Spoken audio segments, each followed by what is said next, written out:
ते जास्ती समस्या ऐरोली विभागातून आल्या आणि त्यात सर्वाधिक समस्या मला वाटते भोनकोडा गावातनं आणि कोपरकने इकडच्या होत्या.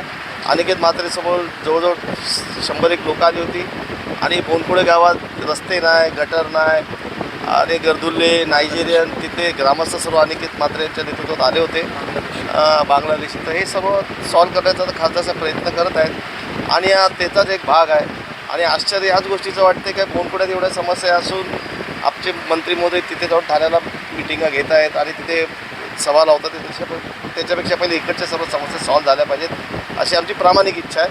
कारण आपलं स्वतःचं घर पहिले नीट केल्यानंतर आपण दुसरीकडे जाऊन बाकीची कामं करू शकतो. सर, नागरिकों की समस्याएं आज इसमें जो समस्या नागरिकों की थी उसमें कॉम्प्लिकेशंस वाले शायद भोनकोड़ा गांव के ज़्यादा लग रहे थे समस्या, बट वो पुलिस रिलेटेड डिपार्टमेंट है.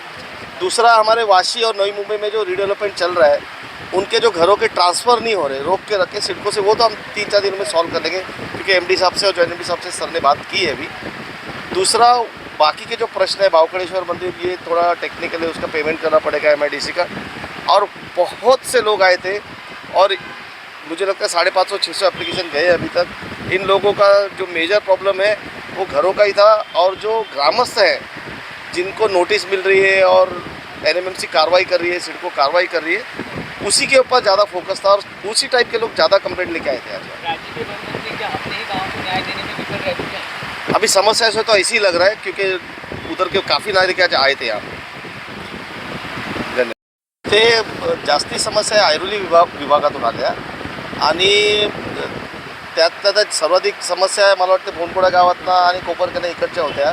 अनिकेत म्हात्रेसमोर जवळजवळ 100 लोक आली होती आणि भोनकोडे गावात रस्ते नाही, गटर नाही आणि गर्दुल्ले नायजेरियन तिथे ग्रामस्थ सर्व अनिकेत म्हात्रे यांच्या नेतृत्वात आले होते बांगलादेशी. तर हे सर्व सॉल्व्ह करण्याचा खासदारचा प्रयत्न करत आहेत आणि त्याचाच एक भाग आहे. आणि आश्चर्य ह्याच गोष्टीचं वाटते की भोनकोड्यात एवढ्या समस्या असून आमचे मंत्री महोदय तिथे जाऊन ठाण्याला मिटिंगा घेत आहेत आणि तिथे सभा लावतात. त्याच्यापेक्षा पहिले इकडच्या सर्व समस्या सॉल्व्ह झाल्या पाहिजेत अशी आमची प्रामाणिक इच्छा आहे.